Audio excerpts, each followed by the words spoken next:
J'ai une théorie sur l'amour. Pour moi, les femmes qui sont aujourd'hui plus épanouies, plus heureuses dans leur relation, sont celles qui étaient amoureuses de Niall plutôt que Zayn Malik à l'époque de One Direction. Voilà, ce sont celles qui n'étaient pas amoureuses de Chris Brown. Ce sont celles qui n'étaient amoureuses de personne dans Gossip Girl. Ce sont celles qui ont choisi Kevin Jonas plutôt que Joe Jonas.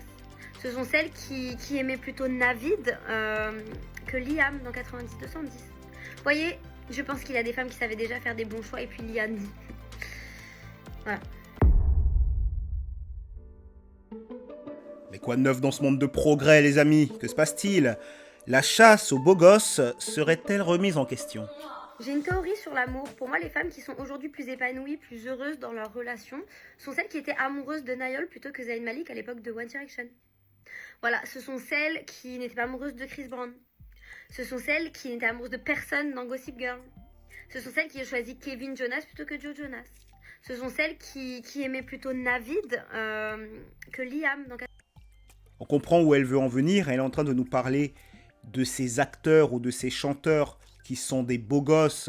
Les femmes qui préfèrent systématiquement celui qui est le plus beau gosse seront sûrement celles qui souffriront le plus en amour, qui auront le plus de chances d'avoir une vie relationnelle plutôt chaotique.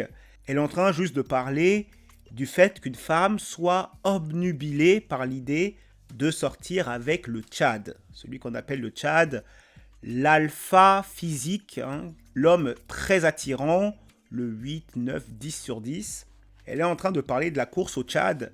D'ailleurs, c'est assez rare ce qu'on est en train de voir là. On a une femme qui est en train de pointer la responsabilité des femmes elles-mêmes en ce qui concerne leurs échecs dans leur vie relationnelle. C'est assez rare de voir ça. Généralement, les femmes disent c'est les hommes, c'est la faute des hommes. Et là, pour une fois, sur TikTok, on a une femme qui pointe la responsabilité des femmes là-dedans. Et vous voyez, quand c'est une femme qui le fait, ça pose pas trop de problèmes. Quand vous allez dans les commentaires, vous avez Navid, c'était toute ma vie. Amoureuse de Niall à l'époque, heureuse avec un homme sain aujourd'hui. Vous voyez, les filles, elles en rigolent, il n'y a personne qui la contredit, etc., etc. Tout le monde s'amuse sur ce TikTok. Alors que lorsque c'est un homme qui parle de tout ça, si un homme vous dit « les filles courent après les tchads » et c'est pour ça que ça se passe pas très bien, quand un homme pointe du doigt la responsabilité des femmes dans ce domaine-là, eh bien tout de suite, il se fait traiter de tous les noms, de red pill, de mascu, etc., etc. Alors qu'il ne fait que dire exactement la même chose que cette femme est en train de dire. Peut-être qu'il ne le dit pas de la bonne manière. Qui sait? Ce sont celles qui aimaient plutôt Navid que Liam dans 90-210. Vous voyez, je pense qu'il y a des femmes qui savaient déjà faire des bons choix et puis Liam. Pas mal du tout cette vidéo. Elle se met en cause elle-même. Voilà. Et les femmes qui étaient amoureuses de Chuck Bass, surtout n'hésitez pas à me donner des nouvelles, me dire un petit peu où vous en êtes et à quel point vous avez souffert en amour. Une femme sur deux qui a été amoureuse de Chuck Bass a fini chez le psy. Tout est dit. La chasse à tout prix au Tchad vous mène chez le psy. Il y a un gars, ça fait 6 mois, qui m'écrit sur Instagram. Je n'ai jamais répondu à ses DM. Et là, je les ai ouverts il y a pas longtemps et j'ai vu tout l'enchaînement. C'est un énorme forceur. Mais la conclusion est très très drôle. Donc il commence par « Fais attention, tu joues avec ta carrière là ». Bon, au vu de la story, il a pas tort. Si t'es célib, envoie ton 06, j'ai 24 ans, mais y a pas d'âge, tu connais. C'est pas vegan. Es-tu lesbienne? Là, il part sur un autre délire, pourquoi pas. Tu vends UFC 5 PS5, j'imagine que c'est un jeu de PlayStation. T'as des pecs. Envoie ton numéro, Justine, t'es charmante, je t'offre une glace à la menthe. Putain, t'es trop fraîche. Envoie ton 06. En ça, envoie ton numéro, t'es trop belle. Au cas où c'était pas clair la première fois, la deuxième fois, la troisième fois. Et alors la conclusion, c'est un banger absolu. Ton 06, je suis un mec féministe. Il y a beaucoup d'hommes qui pensent que quelque chose qui va les avantager dans le dating et dans la rencontre d'une femme, c'est de parler et insister auprès d'une femme. Ce n'est pas le fait d'envoyer un message auquel vous n'avez pas de réponse. Vous envoyez un deuxième, vous n'avez toujours pas de réponse. Ce n'est pas le fait de faire ça qui va améliorer les chances qu'il se passe quoi que ce soit entre vous. Au contraire. D'ailleurs, que ce soit sur Internet ou par téléphone, que ce soit des textos ou des commentaires comme ça, Quand vous envoyez un message à une femme et qu'elle ne répond pas, n'envoyez pas un deuxième, puis un troisième, puis un quatrième. Plus vous en envoyez, pire c'est. Tout ce que vous êtes en train de lui montrer, c'est deux choses. Un, ça montre que vous êtes désespéré. Ça montre que vous n'avez pas d'option.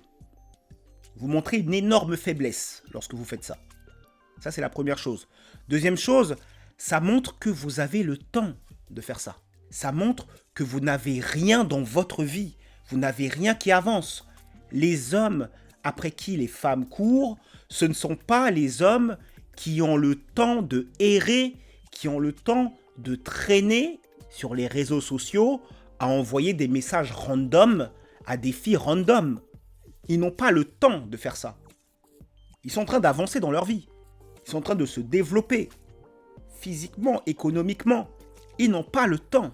Ça fait 6 mois, vous avez bien entendu, ça fait 6 mois. 6 mois que cet homme est en train d'envoyer des messages random sans réponse. Sa seule réponse, c'est qu'elle se marre. Elle se moque de vous. Tout ce qu'il a réussi à faire, c'est de donner du matériel parfait pour le contenu féministe. C'est Justine de Camille et Justine, deux féministes notoires. Ce n'est pas le destin d'un homme que de finir dans des DM qui se succèdent pendant des mois pour finir par essayer de convaincre Justine que vous êtes féministe. C'est pas le destin d'un homme, ça. Tout ce qui va se passer, c'est qu'elle va se marrer. C'est tout. Et d'ailleurs, je vais en profiter pour vous parler de cette manie de demander les 06. Vous avez beaucoup d'hommes qui demandent « passe-moi ton 06, passe-moi ton 06 », et qui se plaignent ensuite que les femmes ne répondent pas lorsqu'ils appellent. Effectivement, ce n'est pas parce qu'une femme vous donne son numéro qu'elle va forcément vous répondre lorsque vous allez l'appeler ou lorsque vous allez lui envoyer un texto. Les femmes flake. Flake, c'est un terme anglo-saxon qui désigne le fait que les femmes sont plutôt évitantes dans beaucoup de cas. Évidemment, si vous êtes un homme qu'elle a identifié comme son crush, un homme très séduisant qu'elle trouve très attirant, là, il n'y a pas de problème. Par contre, lorsque vous êtes un homme plutôt de la moyenne, un homme qu'elle identifie plutôt comme lambda, c'est là que les hommes ont besoin de game, c'est là que les hommes ont besoin de savoir comment on séduit une femme. Et beaucoup d'hommes ne savent pas trop comment faire, notamment par rapport à la prise de numéro et au rendez-vous. Les femmes mettent souvent des faux plans et ou ne répondent pas au téléphone lorsque vous les appelez. Et ça se passe parce que la prise de numéro est fragile. Lorsqu'une femme vous donne son numéro, ce numéro qu'elle vous a donné, on peut le qualifier de solide ou de fragile. Solide, ça veut dire qu'elle va répondre, ça veut dire qu'elle envisage vraiment de donner suite à ce qui est en train de se passer. Fragile, ça veut dire qu'elle vous le donne, mais elle sait déjà qu'il y a peu de chances qu'elle donne suite à cette interaction. Et en fait, ce que les hommes doivent comprendre, c'est que le plus important n'est pas le fait d'avoir pris son numéro.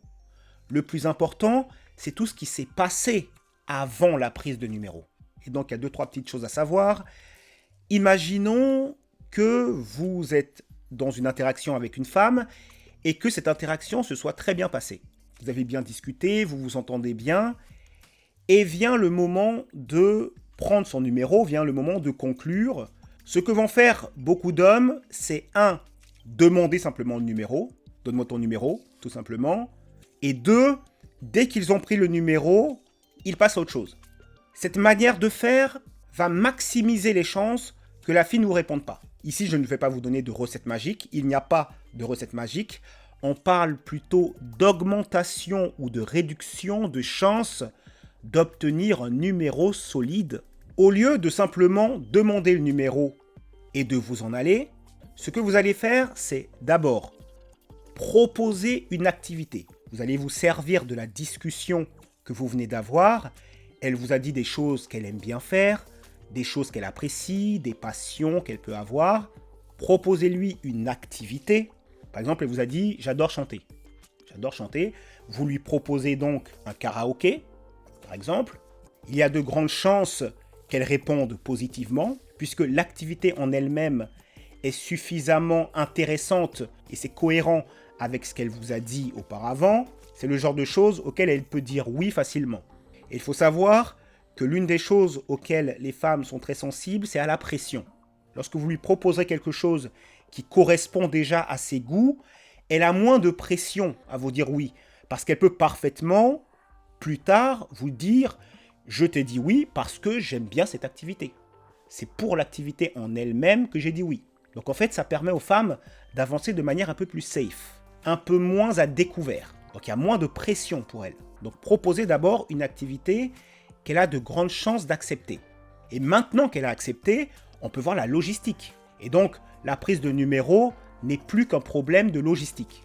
Alors que si vous n'aviez pas fait ça et que vous lui demandez de but en blanc « donne-moi ton numéro », qu'est-ce que ça veut dire « donne-moi ton numéro » ? Est-ce qu'il y a de gros enjeux ? Il est là le problème. Parce que plus il y a de gros enjeux, ça veut dire quoi ? Est-ce que si je te donne mon 06, ça veut dire que je suis folle de toi ? Vous voyez les amis ? Vous installez un trop gros enjeu. Ça prend une lourdeur et là la fille peut se retrouver sur la défensive parce qu'il y a de la pression sur elle.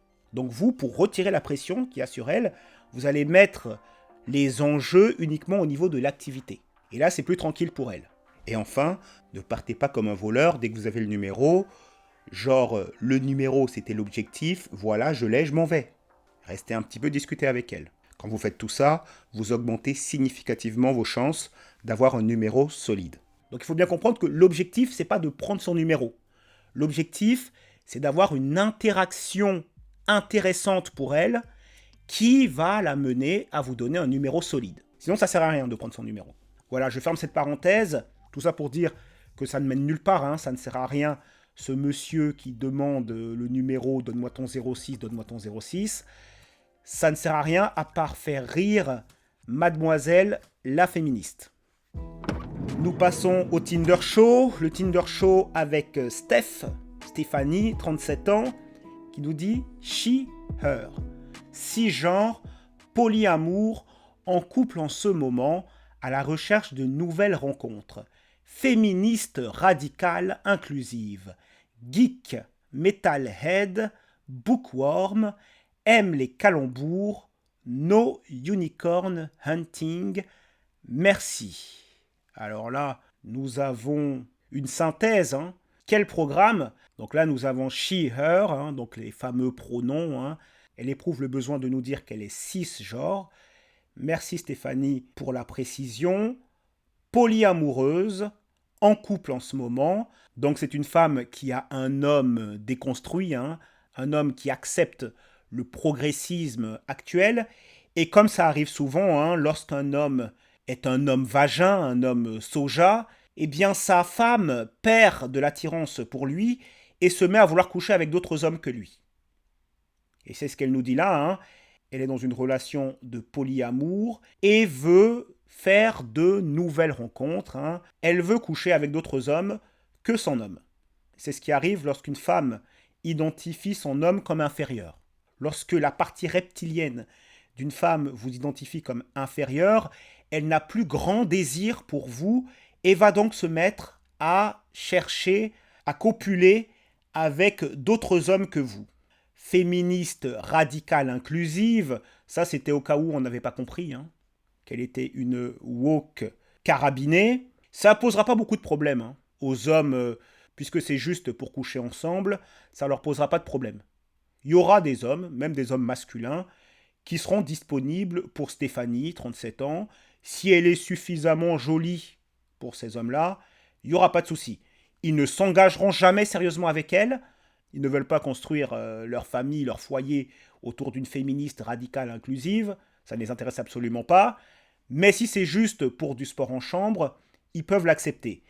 Elle nous dit qu'elle est geek, metalhead, donc elle aime la musique metal, bookworm. Alors bookworm, ça pourrait se traduire par rat de bibliothèque. C'est quelqu'un qui aime beaucoup lire. Apparemment, on se demande ce qu'elle lit. J'imagine la littérature qu'elle doit apprécier, hein, notamment la littérature féministe. Elle nous dit qu'elle aime les calembours. No unicorn hunting, merci.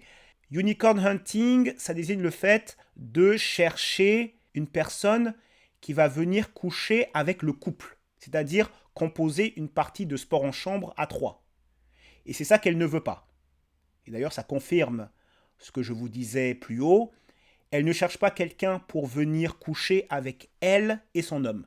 Elle veut quelqu'un pour elle toute seule. C'est ça qu'elle dit là, hein, no unicorn hunting. Je ne cherche pas quelqu'un qui a envie de coucher avec un couple. Je veux un homme pour moi. Je veux aller faire mes petites affaires avec un homme de mon côté. C'est typiquement ce qui arrive lorsqu'une femme n'est pas très attirée par un homme. Lorsqu'une femme est très très attirée par un homme, elle va se dire amoureuse, hein, entre guillemets, amoureuse de cet homme. Elle ne va pas trop regarder les hommes autour. Par contre, lorsqu'elle n'est pas très attirée par un homme, elle va chercher d'autres hommes que lui. Le bêta, vous en verrez même qu'ils sont dans le salon, qui acceptent d'être dans le salon pendant que leur femme se fait prendre dans la chambre d'à côté. L'homme soja, l'homme vagin, l'homme pilule bleue que produit en série le mainstream d'aujourd'hui n'a pas fini d'être puni, n'a pas fini d'être humilié.